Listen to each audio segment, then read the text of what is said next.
마태복음 28장 1절부터 20절 말씀이고요. 이 말씀에 따라 제가 제목을 이렇게 정해 보았습니다. 제자 진짜 무형 문화재라는 제목으로 좀 정해 보았습니다. 우리 함께 그래서 본문 말씀 1절부터 20절까지 교독하시도록 하겠습니다. 그리고 저희가 맨 마지막 말씀은 너무 잘 하시는 말씀이니까 19절, 20절은 함께 봉독하도록 하겠습니다. 제가 먼저 1절로 봉독합니다. 안식일이 다 지나고 안식 후에 첫날이 되려는 새벽에 막달라 마리아와 다른 마리아가 무덤을 보려고 갔더니 큰 지진이 나며 주위 천사가 하늘로부터 내려와 돌을 굴려내고 그 위에 앉았는데 그 형상이 번개 같고 그 옷은 눈같이 희건을 지키던 자들이 그를 무서워하며 떨며 죽은 사람과 같이 되었더라. 천사가 여자들에게 말하여 이르되 너희는 무서워하지 말라. 십자가에 못 박히신 예수를 너희가 찾는 줄을 내가 아노라.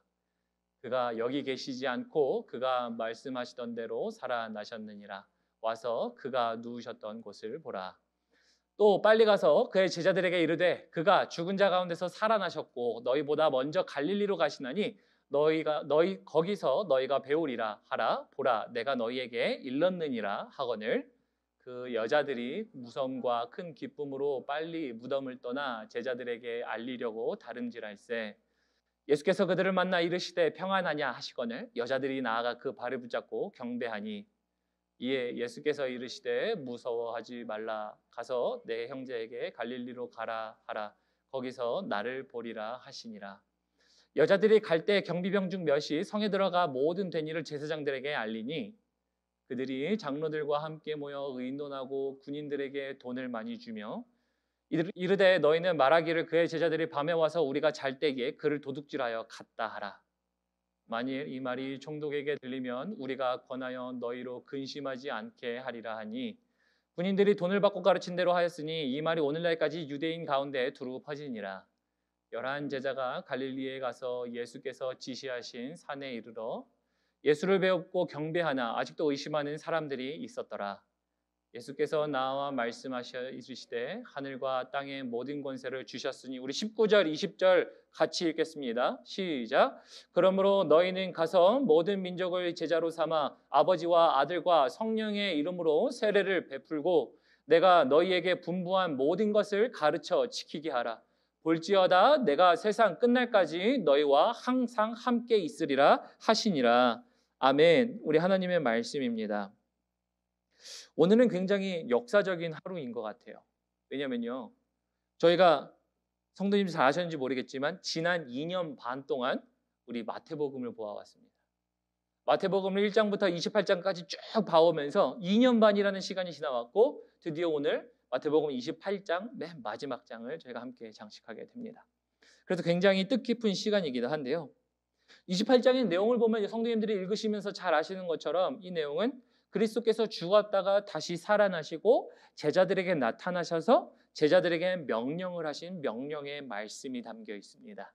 그리고 이 말씀이 지상 대명령이라는 말씀의 기치 아래 그리고 저희들에게도 있어서 우리가 이 말씀을 듣고 따르며 제자화를 위하여 열심으로 이 세상에 온 교회들이 저희 교회도 마찬가지지만 달려왔는 줄을 압니다. 이 말씀을 따라서 다시 한번 우리가 19절 20절 제가 한번 봉독하겠습니다. 19절 20절 봉독하고요. 제가 한번 말씀을 다시 나눌 텐데요. 그러므로 너희는 가서 모든 족속을 제자로 삼아 아버지와 아들과 성령의 이름으로 세례를 베풀고 내가 너에게 분부한 모든 것을 가르쳐 지키게 하라. 볼지어다 내가 세상 끝날까지 너희와 항상 함께 있으리라 하시니라 라고 하셨어요. 자, 왜 제가 이 말씀을 한 번 더 읽었냐? 우리는 이 말씀이 우리에게도 있는 말씀이라고 생각합니다. 우리에게도 명령하신 하나님의 지상 대명령이라는 것에 우리는 다 동의를 해요. 이렇게 동의를 하는 과정 속에서요. 이제 우리가 그렇게 노력해왔고 살아왔고 그리고 그 방향을 가지고 교회가 왔는데요. 이 시점에서 저는 이런 질문을 정말 진지하게 드려보고 싶어요. 우리 성도님들 이 대답에 속으로 한번 대답해 보셨으면 좋겠어요. 제가 이렇게 여쭙겠습니다. 예수님의 제자이십니까? 예수님의 제자들을 삼고 계십니까? 이 두 가지 질문에 우리가 스스로 질문해 봐야 된다고 생각합니다. 왜냐하면 우리는 동의하잖아요. 우리를 위한 하나님의 말씀, 우리를 위한 하나님의 명령이지라고 얘기하기 때문이에요. 근데 제가 왜 이렇게 질문을 드리냐면요. 아마 이 질문에 따라 반응은 너무나도 다양할 거예요, 속에. 아마 이런 반응이 있을 수도 있습니다. 어떤 누군가는요. 제자가 된다라는 기준은 그럼 뭐지? 라고 하는 기준에 대해서 생각해 볼 수도 있을 겁니다. 또 어떤 분은요. 제자와 같은 삶을 살지 않아서 죄책감이 들 수도 있어요. 야, 내가 제자라는데 제자와 같은 삶을 살았나? 죄책감이 느껴질 수도 있어요. 어떤 분은요. 또 어떤 분은 이제 이로 인해서 자책감이 들 수도 있어요. 아, 나는 제자라고 하지만 나는 제자도 아니야. 이럴 수도 있고요. 어떤 분은요. 아직 나는 제자 정도는 아니야 라고 하면 자기 자신을 객관화시킬 수 있어요. 제자는 그래 이거보다 더한 사람이니까 나는 아직 그 정도 신앙은 아니니까 아직까지는 제자는 아닌 것 같아 라고 하는 어떤 이런 객관화를 시킬 수도 있을 것 같아요. 우리의 모든 반응이 아마 제가 드린 이 질문에 따라 다양하게 느껴질 거란 말입니다. 그래서 저는 이 말씀을 따라서 우리 성도님들에게 오늘 이 우리에게 맡겨주신 지상 대명령의 정확한 구분과 그리고 그 말이 무엇인지를 우리의 삶께 다시 한번 비춰보므로 우리가 정말 제자처럼 사는 것, 제자를 삼는 것, 그리고 주님의 명령을 따라 사는 것이 무엇인지를 살펴보고자 하는데요. 그래서 우리는 다시 이런 질문을 해봐야 돼요. 그럼 예수님의 제자가 뭐예요, 목사님? 예수님의 제자가 뭡니까? 우리 성도님들 뭐라고 생각하시겠어요? 예수님의 제자. 우리 예수님의 제자라고 하면서 살아왔잖아요. 이곳에 계신 분들 제자 훈련들 많이 받으셨잖아요. 제자 훈련 받으면서 예수님의 제자, 여러분들 기준들 많이 배우지 않습니까? 거기에 쭉 나와 있죠. 그리고 기준은 나와 있는 그것이 맞습니다. 배우신 것이 맞아요. 근데 왜 제가 이걸 다시 여쭈냐면요. 여기에 계신 분들은 모두가 제자라는 거예요. 그래서 저는 아까 드린 질문 속에 야, 나는 제자가 아니네. 삶의 모습은 제자가 아니네 라고 할지언정 저는 이렇게 말씀드릴 수 있어요. 예수 그리스도를 믿음으로 날마다 내가 십자가를 지고 나를 부인하며 주님을 따르겠다라고 결심하며 믿음으로 앉아 계신 분들은요. 삶이 어쨌든지 간에 제자로서 입문하신 거예요. 그래서 이렇게 당당하게 말씀하십시오. 내 삶이 그러지 않아도 나는 오늘 제자입니다. 주님 앞에 주님 내 삶이 비록 그렇지 않았더라도 나는 주님 앞에 제자입니다 라고 말씀하시라는 겁니다. 제자이세요. 제자이십니다. 그런데 이제 제자와 그리고 따라다니는 사람들을 통해서 이제 팬과 제자인가라는 책 읽어보셨죠? 팬인가 제자인가라는 것 속에서 보면은 팬도 따라다니면서 쫓아다니는 사람이고 제자도 쫓아다니는 사람이라고 얘기합니다. 근데 팬은 환호성만 지르다가 사라지는 사람이고요. 그리고 제자는 끝까지 죽는 자리까지 쫓아가는 게 제자이다라고 얘기를 하는데요. 그래서 여기에 계신 분들은요. 제자라는 것들에 흔들리지 마시기 바랍니다. 제자라는 모습 속에 정체성이 흔들리지 마시기 바랍니다. 내 삶이 따라주든 따라주지 않던 정체성이라는 것은요. 내가 그것을 갖고 있기 때문에 다시 살 수 있는 길을 제시하기 때문이에요. 그래서 정체성은 바뀌지 마세요. 제가 질문했을 때 야, 나는 제자도 아니야. 삶만 보면 그럴 수도 있겠죠. 그런데 하나님이 명령하신 그리고 하나님의 제자의 길에 입문하신 이 여러분들은요. 제자라는 거예요. 변함이 없습니다. 그럼 이제 제가 왜 그 말씀을 드렸냐면요. 그래서 이제 문제는요.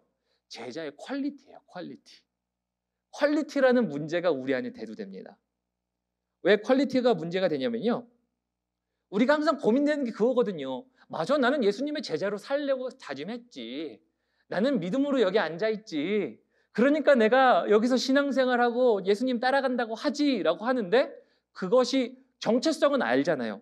근데 어떤 게 받쳐주지 않죠? 퀄리티가 받쳐주지 않는 거잖아요. 결국은 정체성은 그대로 있고 퀄리티의 문제예요. 그럼 이 퀄리티의 문제인데 이렇게 여쭤볼 수 있어요. 목사님, 제 삶이 내 삶의 퀄리티가 제자와 같은 것이 아니라 할지라도 제자라고 할 수 있나요? 그래서 아까 말씀드렸죠. 네, 제자세요. 그 모든 분들은 제자십니다. 왜냐하면 나는 내 삶이 뭐래도 나는 그리스도로 살겠다. 그리스도를 위하여 살겠다라고 하는 믿음의 결단을 하신 분들 아니에요. 그러다 보니까 제자이시라는 말이에요.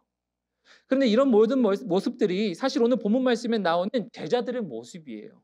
이거를 말씀드리고 싶었어요. 오늘 본문 말씀에 보면 예수님이 죽었다 부활하시고 나서 이제 갈릴리로 오라. 그리고 제자들에게 말씀하시고 제자들에게 지상대명령을 하잖아요. 근데 그 중간에 있는 이야기들을 자세히 보면요. 예수님의 제자들은 우리가 제자 아니라고 하지 않잖아요. 제자예요. 근데 그들의 삶의 퀄리티가요. 제가 말씀드린 것처럼 제자라는 퀄리티까지 따라오지 못하는 제자들이었다는 거예요.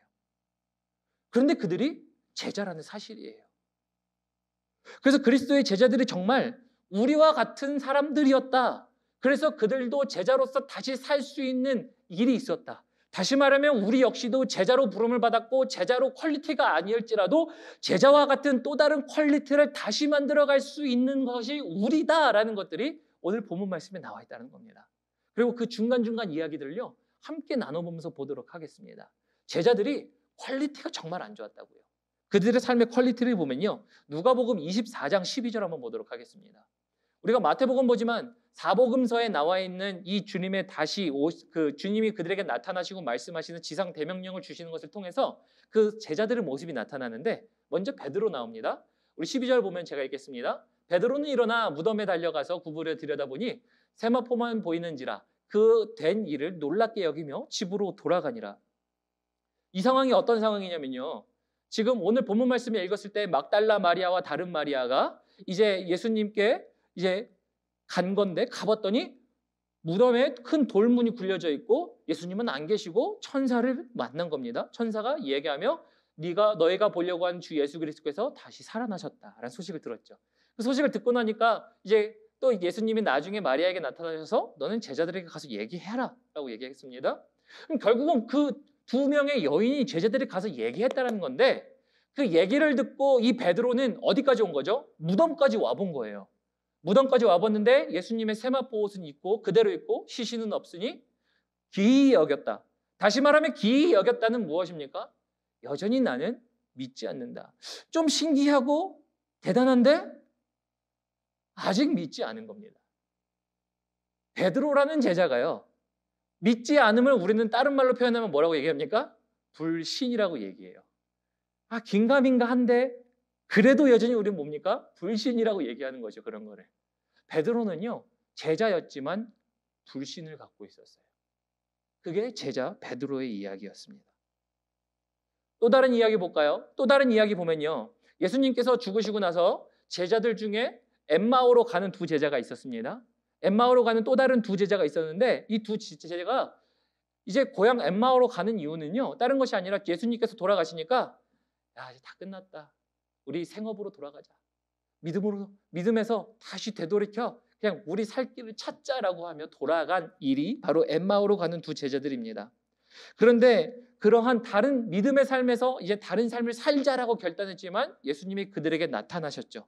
그들에게 나타나셔서 예수님이 그들에게 그리스도께서 죽었다가 부활하실 것까지 다 말씀을 통해 깨닫게 하셨습니다. 그러니까 그들이 이제 예수님의 부활하심을 깨닫고 다시 제자들에게 가서 예수님의 부활을 알립니다. 그러니까 예수님의 제자들은 부활을 몇 번 들은 거예요? 2번 들은 거예요. 막달라 마리아와 마리아가 와서 부활을 얘기했고 베드로는 거기에 가봤는데 기이히 여겼지만 여전히 맞아 주님 살아나셨다라는 것은 없었습니다. 그리고 또 다른 방문 엠마오로 가던 두 형제가 다시 그 제자들에게 와서 예수님 살아나셨어 라고 얘기했는데 오늘 마가복음 16장 12절 13절 보면요. 두 번째 찾아온 방문까지도 이들은 뭐라고 얘기하냐면 이렇게 얘기합니다. 12절 13절 보면요.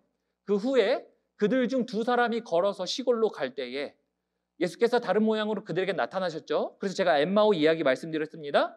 그리고 그 두 사람이 그 이야기 예수님을 만나고 나서 뭘 얘기합니까? 제자들에게 찾아가서 남은 제자들에게 알리었으되 뭐라고 얘기합니까? 역시 믿지 아니하되. 보이십니까? 역시 믿지 아니하되. 제자들의 상태가 역시 믿지 아니하는 말은 두 번째 왔는데 두 번째조차도 안 믿었다는 얘기예요. 자, 그러면 이 상태로 볼 때 이제 우리는 이렇게 얘기할 수 있습니다. 예수님의 제자들이 아니라고 얘기할 수는 없어요. 제자들입니다. 그런데 이들의 상태가 어땠습니까? 불신과 믿음을 떠나는 것들도 있었고요. 이제 심지어 그리스도의 부활을 회의적으로 생각하기도 했고요. 또 말씀을 더 잘 읽어보면 도마는요. 예수님이 그 앞에 나타났는데 어떻게 하죠? 내가 당신의 옆구리와 그 못자국 난 손에 내 손가락을 집어넣지 않으면 내가 믿지 아니하겠나에 대해서 예수님이 넣어보라라고 얘기하죠. 그래서 이 제자들의 상태를 보니까 불신과 믿음 떠나고 회의와 의심들이 가득한 제자였다라는 거예요. 그런데 이 가득한 제자들을 보니까 저는 누가 보입니까? 우리 스스로가 보이다라는 거예요. 주님이 우리를 제자로 부르셨어요. 주님이 이 당시에 12 제자들도 제자로 부르셨어요. 그런데 우리의 삶이 연약했다고? 그들의 삶이 연약했다고 우리가 제자가 아니라는 겁니까? 제자라는 거예요. 퀄리티가 좋았나요? 안 좋았어요. 퀄리티가 너무나도 안 좋은 상태였음에도 불구하고 그래서 저는 우리 성도님들이 제자라는 거예요. 제자라는 거에 잊지 마시고 제자로 다시 살아야 함이 중요한 거예요. 그래서 퀄리티가 중요하다는 거예요. 퀄리티가 지금 너무 안 좋았죠. 제자들 보니까.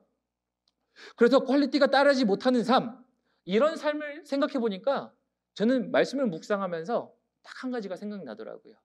다이아몬드가 생각이 납니다. 다이아몬드. 우리 다이아몬드 원석을 보신 분 계십니까? 우리는 항상 반지에 있는 이 깨끗한 다이아몬드만 봐가지고 이 깨끗한 다이아몬드만 봤지만 원석을 보면 정말 밖에 있는 돌덩이 그 속에 여러 가지가 막 섞여 있어서 다이아몬드는 막 가리고져 있어요. 원석을 보면.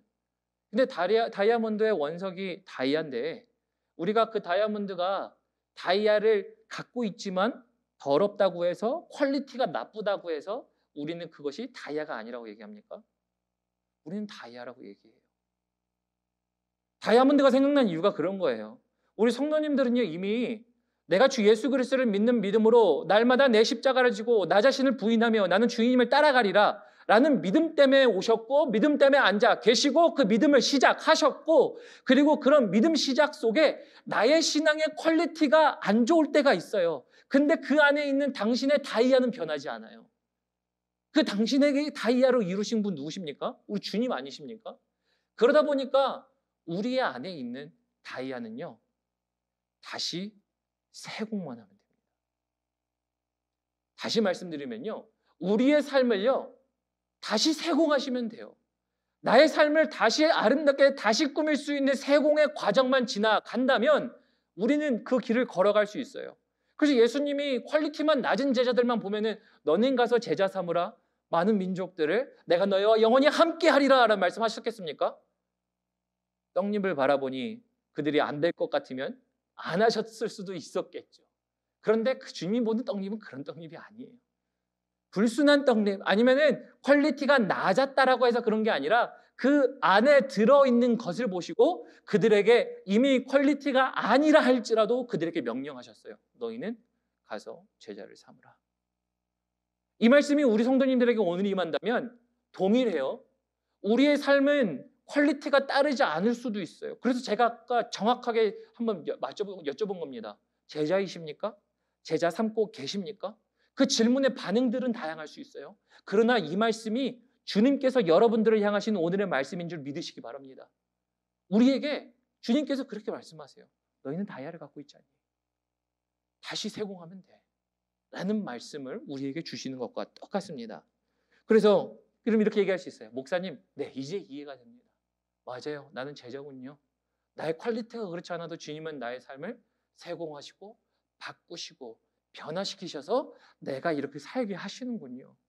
그럼 그렇게 얘기할 때요, 이제 우리의 삶 속에서는요, 이렇게 질문이 됩니다. 그러면 제자는 어떻게 삼습니까? 그래요. 하나님, 나보고 제자라고 하셨죠? 그래요. 내가 이렇게 못난 제자일 수도 있지만요. 그러면 이제 제자에게 제자 삼으라고 말씀하셨는데 제자는 어떻게 삼는 걸까요? 우리 성도님들에게 제자를 삼고 계십니까? 라고 얘기할 때 성도님들은 거기다가 뭐라고 대답하셨습니까? 속으로. 나는 제자를 어떻게 삼고 있나? 제가 왜 그 말씀을 드렸냐면요. 제자를 삼는다는 거 정말 어렵게 생각하지 마십시오. 오늘부터 정말 간단하게 생각하시면요. 이런 겁니다. 제자는요. 아랫사람 가르치듯이 만드는 게 아니에요. 제자를 삼는다는 것은요. 나의 제자가 아니라 주님의 제자 되는 것 아니겠습니까? 근데 주님의 제자가 누구입니까? 내가 주님의 제자예요. 그러면 주님의 제자가 아닌 사람들도 주님의 제자가 된다면 어떤 사람입니까? 쟤도 제자, 나도 제자예요. 다시 말하면 나와 동질을 만드는 거예요. 동류를 만드는 거예요. 나와 똑같은 사람을 만드는 게 제자 삼기예요. 나와 똑같은 사람을 만들려면 그러면 어떻게 돼야 됩니까? 나의 퀄리티가 좋으면 그 사람도 퀄리티 좋아요. 내가 제자로서 제자의 삶을 살면요, 내가 그 퀄리티를 가지고 그 사람에게 대하면 그 사람은 동일한 퀄리티로 제자가 됩니다. 그래서 제자 삼는 거 어렵게 생각하지 마십시오. 제자가 된다는 것은요, 그래서 나와 똑같은 사람을 만드는 거예요. 그것을 오늘날 바꿔 표현하면 뭐라고 얘기합니까? 우리는 전도라고도 얘기해요.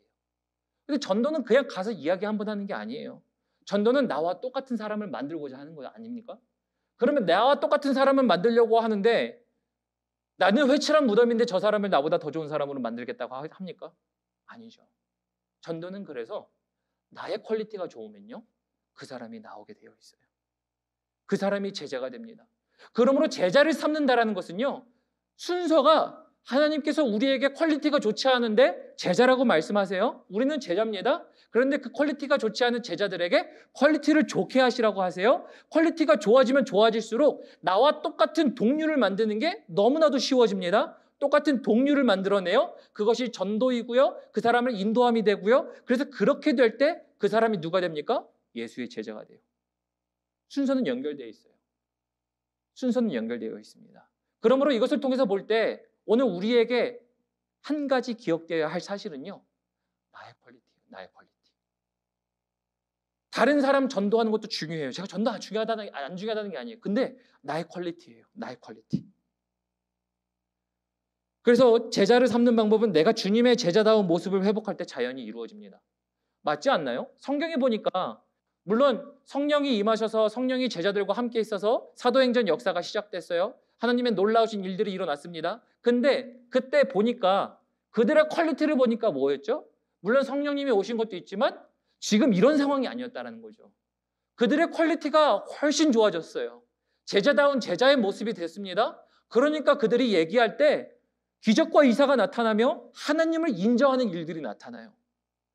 다시 말하면 우리가 성도님들이 여러분 한 분 한 분이 그리스도의 제자와 같은 삶을 살 때 그 사람들이 그리스도의 모습을 보고 그들도 제자화가 되기 시작해요. 그래서 세상은 이런 손가락질하지 않습니까? 야, 너도 똑바로 살지 못하는데 누구 보고 그렇게 살라 그래? 이런 얘기하지 않습니까? 그래서 우리의 삶의 퀄리티가 중요하다는 거예요. 우리의 삶의 퀄리티가 중요합니다. 그래서 저는 또 이 말씀을 묵상하다 보니까요, 한 가지가 생각납니다. 다른 한 가지 생각난 게 바로 무형문화재예요. 오늘 본문 말씀에 제가 제자, 진짜 무형문화재라고 말씀을 드렸죠. 제자는요, 그래서 무형문화재와 같습니다. 그리스도인들은 이 땅의 무형문화재와 같아요. 왜냐하면 무형문화재가 그리스도인들이라는 설명이 딱 맞는 것이요, 무형문화재를 제가 찾아봤거든요. 설명을 찾아보니까요, 설명이 기가 막히게 그리스도인들이에요. 제가 그리스도로 해석을 했기 때문에 그럴 수도 있겠지만 찾아보니까 무형문화재의 설명이 기가 막히게 그리스도예요. 왜 그러냐면 제가 읽어드릴게요. 이렇게 설명합니다. 무형문화재, 무형의 문화적 소산으로서 역사적, 예술적 또는 학술적 가치가 큰 것을 가리킨다. 무형문화재 뭐라고 돼 있다고요? 문화적으로, 소산적으로, 역사적, 예술적으로 큰 가치를 지니고 있대요. 그리스도인들 보면 기독교 문화가 지금 서양 문화의 예술에도 있죠. 건축 문화도 있죠. 그리고 지금 그런 담겨져 있는 정수들이 다 있죠. 그리고 일단 역사적, 예술적 가치 이렇게 얘기해도 돼요. 그럴 수도 있어요. 근데 더 중요한 가치는 무엇입니까? 예수를 믿지 않았던 사람들이 예수를 믿기 시작했을 때 그들의 삶의 가치가 달라지더라는 거예요. 이 세상에는 세상의 역사와 문화와 예술의 가치도 무형으로서 존재하고 그 무형으로서 전달하는 것이 무형문화재일진데 그리스도인들이 그렇다라는 거예요. 역사적, 예술적 가치도 있지만 그 사람의 인생의 가치가 달라진다라는 게 우리 그리스도인들이 전하는 것 아니겠습니까? 그러니까 제자들은요, 이 땅의 그리스도인들은 무형문화재예요. 그래서 저는 이렇게 말씀드리고 싶어요. 당신은 무형문화재이십니다. 그리스도의 무형문화재이세요. 또 읽어볼까요? 제가 이걸 읽으면서 또 너무 놀랐던 게 무형문화재의 설명을 다시 또 읽어보면요, 이렇습니다. 무형이란 예술적 활동이나 기술가치, 물체로서의 형태를 갖고 있지 않다는 것을 의미한다. 그렇죠? 형태를 갖고 있지 않죠. 그러나 예술적, 기술적 기능을 능력을 지닌 사람이 단체에 의해 구체적으로 실현될 수 있기 때문에 문화재로 종목을 지정하고 동시에 그 기예능을 지닌 사람을 보유자나 보유단체로 인정하는 것이다. 다시 말하면 무형이라는 것은요, 우리의 믿음은 눈에 보이지 않잖아요. 우리 성도님들의 믿음이 눈에 보이시나요? 믿음은 눈에 보이지 않습니다. 우리 눈에 보이지 않는 것이지만 그 눈에 보이지 않는 그 무형의 믿음이라는 문화재를 우리 성도님들이 갖고 계시고 그 기능과 능력을 지닌 사람이 구체적으로 이 땅에서 실현될 때, 실현할 때 무엇이 일어나는 겁니까? 무형 문화재의 전달이 가능하다는 거야. 그죠? 그래서 무형 문화재는요, 그 사람이 눈에 보이진 않지만 물건처럼 존재하진 않지만 앞에서 행동할 때, 야, 저거 무형 문화재네라고 얘기하죠. 믿음이 똑같아요. 그리스도에 향한 믿음을 갖고 있는 무형 문화재를 가진 그리스도인들아 하면요, 그리스도의 말씀을 가지고 살아서 사람들 앞에서 그것을 해낼 때, 그 퀄리티를 가지고 나타낼 때 그 사람들이 무형 문화재다 얘기하는 것처럼 저 믿음 무형 문화재네라고 말씀하는 거예요. 이해가 가시죠? 그래서 제가 놀랐다는 거예요. 무형 문화재라는 설명을 보면서 기가 막히게 그리스도인들이, 기가 막히게 그리스도인들의 삶을 이야기하고 있어요. 즉 우리가 그렇게 살아야 하지 않겠습니까? 근데 생각해 보십시오. 무형 문화재를 앞에서 합니다. 예를 들어서 쉽게 말하면 봉산탈춤, 제가 알기로는 무형 문화재로 알고 있습니다. 틀리면 말씀해 주십시오. 근데 앞에서 이걸 했는데 이 사람이 뭐 대충 하고 막 정말 못하고 가짜처럼 보여요. 그럼 이 사람을 믿겠습니까? 믿지 않죠. 저 사람이 무형 문화재라고? 도대체 이해할 수 없는데 이런 생각하지 않겠습니까? 그래서 무형 문화재가 되는 것은요, 진짜가 되어야만 가능해요. 진짜만 전달하는 게 무형 문화재예요. 무형 문화재는 사람 스승에게서 제자에게 전달되지 않습니까? 사람에게서 사람으로 전달됩니다. 마찬가지예요. 우리의 믿음이, 내 안에 예수 그리스도를 믿는 진짜 믿음이 내 삶 가운데서 사람들 앞에 발휘되어 기능되어 나타났을 때 그것이 그들에게 전달되어 나타난다는 거예요. 그러면 이렇게 말씀드릴 수 있어요. 이제 진짜 제자가 되십시오. 진짜 제자가 되십시오.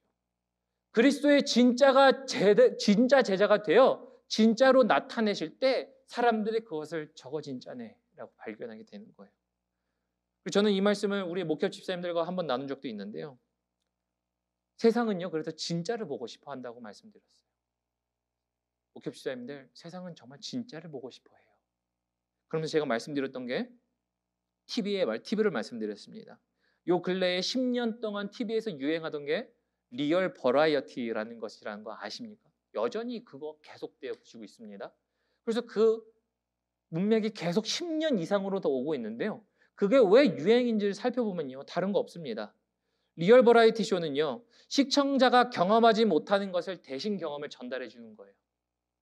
그래서 그 진짜의 감정을 하면서 동시에 그것을 전달해서 느끼게 해주는 것이 리얼 버라이어티예요. 그것이 리얼 버라이어티인데요. 그것이 각광받는 이유는 이제 로봇 시대, 산업 시대가 발달하면서 로봇은 자동으로 이렇게 하면서 기계적으로 주죠. 우리의 삶은 편리해질 수 있어요.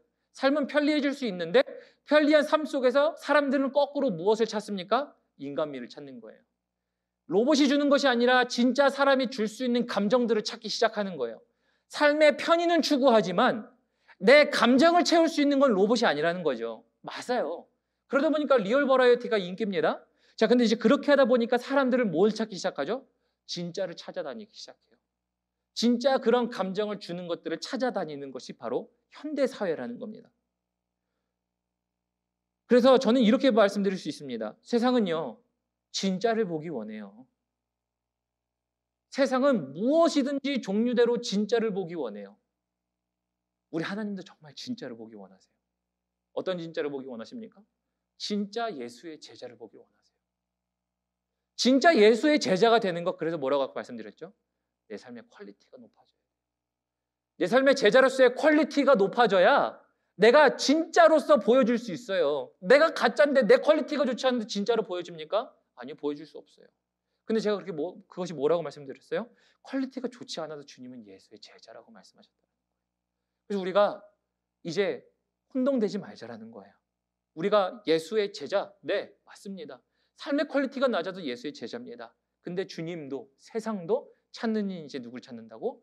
진짜를 찾고 있다는 겁니다. 진짜가 찾는 것, 내 퀄리티가 높아질 때라는 거예요. 그럼 이것으로 우리 성도님들에게 오늘 이 말씀으로 적용되는 한 가지는 무엇이냐면, 하나님, 내가 진짜 무형문화재 퀄리티를 갖기 위해 내가 해야 할 것은 무엇입니까? 해요. 하나님 앞에 내 퀄리티가 높아질 수 있는 방법은 뭡니까? 하나님, 내가 그것을 행하겠습니다. 라는 결단이 서야 된다는 겁니다. 말씀을 좀 맺도록 하겠습니다. 우리 찬양팀 모시고요.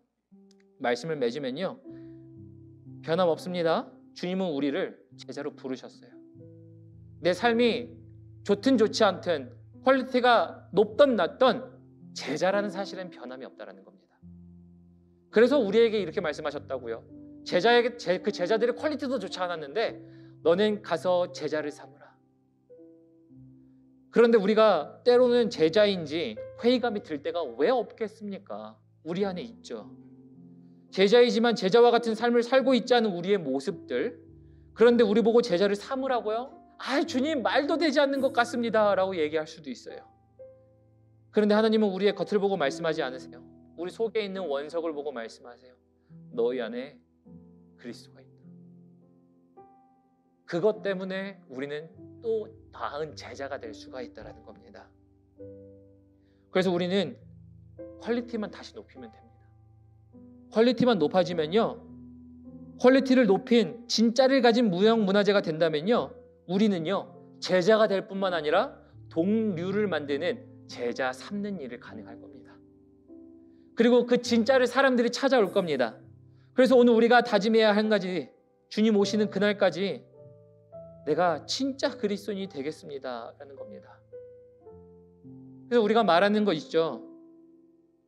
주님, 우리에게 부흥을 주십시오. 우리가 저 사람들을 전도할 수 있도록 도와주십시오. 그렇게 하잖아요. 우리가 정말 먼저 제자가 되고 진짜가 된다면 세상 사람들이 진짜를 봅니다. 진짜를 보고 그들이 찾아옵니다. 그들이 찾아오면 우리가 부흥이 돼요.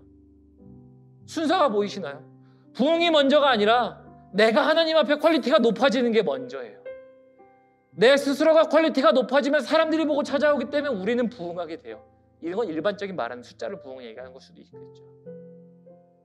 어찌됐든 순서라는 거는 그것이 먼저라는 겁니다. 그래서 오늘 주님 다시 오실 때까지 주님, 내가 이게 가겠습니다. 주님 다시 오실 때까지 내가 나의 자신을 그리스도 안에서 제자로서의 퀄리티를 높이며 품격을 높이며 진짜로 살아가겠습니다 라고 결단하시는 성도님들 되셨으면 좋겠습니다. 우리 함께 주님 다시 오실 때까지 찬양하겠습니다. 주님 다시 오실 때까지 나는 이 길을 가리라.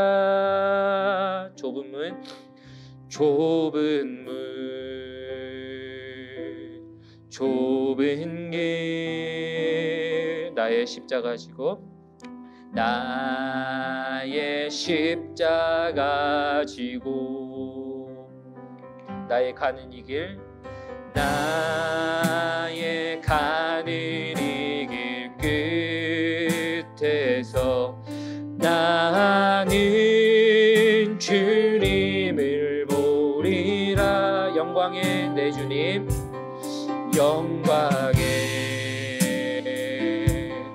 내 주님, 나를 맞아주시니 나를 맞아주시니. 주님 다시 오실 때까지, 주님 다시 오실 때까지 나는 일어나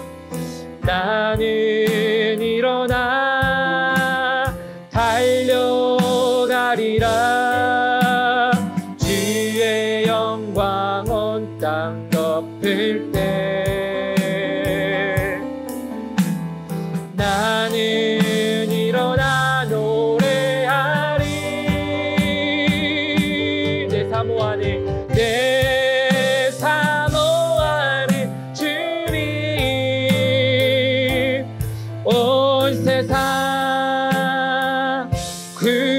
구주시라. 네.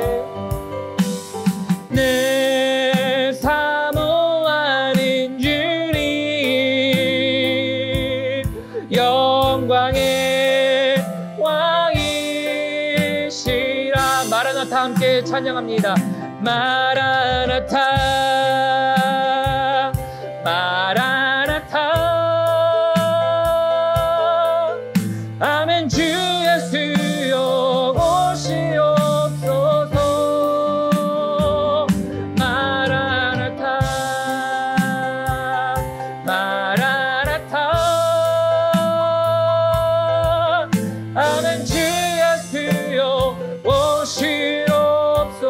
마라나타 한 번만 더 합니다. 마라나타 마라나타 아멘. 주 예수여 오시옵소서. 마라나타 마라나타 아멘. 주 예수여 오시옵소서. 아멘 아멘. 정말 이 고백이 우리 성도님들의 고백이 되기를 소망합니다. 주님 다시 오시는 그날까지 제자이십니다. 주님 다시 오시는 그날까지 제자의 퀄리티를 낮추지 않는 것, 낮아졌어도 다시 올리는 것, 내가 낮아질 때마다 다시 올려 진짜가 되는 그 길 하나님 내가 걷겠습니다 라는 결단이라는 겁니다. 그래서 오늘 마태복음 28장 맨 마지막으로 주님이 지상대명령 말씀하셨죠. 나에게 주시는 오늘 그 말씀, 지상대명령을 통해 나에게 주시는 말씀은 무엇인지 다시 한번 주님께 우리가 기도하면서 나아가도록 하겠습니다. 그래서 우리 함께 들으신 말씀 기억하시면서 생각나신 부분들이 있다면 하나님 아버지 앞에 함께 기도를 올려드리며 나아갑니다. 같이 기도합니다. 하나님 감사합니다. 오늘 하나님의 말씀을 통하여 우리가 보았습니다. 하나님 우리가 주님의 제자입니다. 하나님 우리가 제자입니다. 하나님 우리가 하나님의 제자입니다. 하나님 우리의 삶이 무엇이든지 간에 하나님 우리에겐 제자라고 말씀하시고 하나님 삶이 낮은 자들에게도 하나님께서는 그 제자의 삶을 살도록 말씀하시고 너희는 가서 모든 민족에게 제자를 삼기 위하여 아버지와 아들과 성령의 이름으로 세례를 주라 하셨는데 하나님 아버지의 이름과 아들과 성령의 이름이 하나님 우리에게 정말 느껴지는, 그래서 나의 퀄리티가 높은 진짜 제자가 되는, 그래요 하나님 어딜 가나 그 보이지 않는 믿음을 인간 무형문화재가 나타내는 것처럼 우리가 나타낼 때 하나님 많은 세상은 보고 하나님 아버지 앞에 나올 줄 압니다. 그러므로 하나님 그것이 우리의 제자 삼는 과정이요 하나님 우리에게 맡겨주신 비밀이란 것을 알기에 하나님 오늘 우리가 다시 한번 결단합니다. 주님 다시 오시는 그날까지 주님 이 제자의 길을 걷게 하여 주십시오. 제자의 퀄리티를 높이게 하여 주십시오. 우리 안에 원석이신 예수 그리스도가 살아계십니다. 그리스도로 말미암아 우리가 다시 우리의 삶을 높이게 하시고 하나님 그 삶을 살 때 사람들로 하여금 주를 보이게 하시고 주를 보는 자들이 주님 아버지 앞에 나오게 하시고 하나님 그들로 말미암아 이제 이 교회가 이 땅에 부흥의 주석과 초석이 되게 하시는 하나님의 놀라우신 역사가 하나님 나로부터 시작될 수 있도록 도와주십시오. 그렇게 하실 하나님께 감사합니다. 하나님을 기대합니다. 하나님께 감사합니다. 하나님 고맙습니다. 하나님 그래서 오늘 말씀을 따라 우리에게 주신 도전과 기대를 가지고 우리의 삶을 다시 한번 되돌아봅니다. 주님 우리가 제자입니까? 우리가 제자 삼고 있습니까? 하나님께서는 우리는 항상 그런 질문을 던질 때마다 우리에게 너는 내 사랑하는 제자고 너는 그것을 높일 수 있고 그를 위하여 내가 너에게 성령을 주었다라고 하는 말씀을 통해 우리를 계속 올리시고 계시지 않습니까? 그래야 하나님 오늘 이 말씀을 듣고 이제 우리 모든 교우분들과 함께 예배를 드리는 모든 온라인으로 예배를 드리는 모든 성도님들이 하나님 주 앞에 존귀한 자가 되어 주 앞에 높아지는 자가 되어 원수 앞에서 목전에서 기름 부음을 받는 자들이 되어 하나님 이제 진짜로서 하나님의 것들을 나타내는 제자가 되게 하시고 그 삶이 한 걸음 한 걸음 주님 앞에서 나아질 때마다 하나님 사람들이 주님께 엎드려 부복하는 역사들이 일어나게 하여 주십시오. 그래야 가정 가운데 믿지 않는 자들이 있습니까? 그들을 믿게 하시고 그들이 주님께 엎드리게 하시고 하나님 주변에 있는 가족뿐만 아니라 친지들, 지인들, 모든 사람들이 주님 아버지 앞에 나타나게 할 수 있는 그러한 삶이 되게 하시고, 또한 그런 것을 통하여 세상 가운데 비칠 때 하나님 세상 사람들이 주께 나아오는, 그래요 하나님 이곳에 하나님의 백성들이 충만케 되게 하시는, 하나님 아버지 앞에 그 영적인 부흥이 되도록 일어나게 하시는 하나님, 그러한 사람들로 우리를 세워주시고 그 삶을 가기 위하여 우리의 인생 가운데 하나님께서 은혜로 더하여 주십시오. 그리하여 하나님, 삶 가운데 어려움이 있습니까? 가정 가운데, 사업장 가운데, 직장 가운데, 아니면 관계 가운데 이루 말할 수 없는 모든 것들이 우리 삶에 있지만 하나님, 그 삶을 높이려 하는 자들마다 하나님께서 은혜를 주셔서 그 은혜로 말미암아 그 모든 것들이 하나님의 빛을 드러내는 또 다른 통로가 되게 하시고, 그것으로 인하여 그 모든 것들이 주님께서 내가 너와 함께함이라 라는 약속을 통하여 함께 하시는 하나님의 능력들이 그 모든 일들 속에서 나타날 수 있도록 도와주십시오. 그래요, 이제 그 일들은 하나님 우리의 일이기도 하지만 동시에 하나님의 일입니다.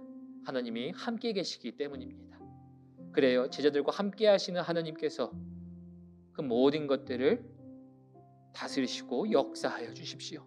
오늘도 그래서 이렇게 나올 때 하나님 빈손으로 나오지 아니하고 하나님께 물질을 드리며 나옵니다. 그 물질마다 하나님께서 복을 더하여 주시고 그것을 통하여 믿음의 확장이 일어나는 것뿐만 아니라 그 가정 가운데 하나님 복의 확장이 있게 하시고, 그리고 그것을 통하여 하나님 또 다른 하나님의 사람들을, 하나님의 역사들을 만들어낼 수 있고 공급할 수 있는 귀한 원천이 될 수 있도록, 그리고 건강과 재능과 물질을 허락하여 주십시오. 다시 한번 감사드립니다. 이 모든 말씀 살아계신 예수님의 이름 받들어 감사하며 기도드렸습니다. 아멘, 아멘.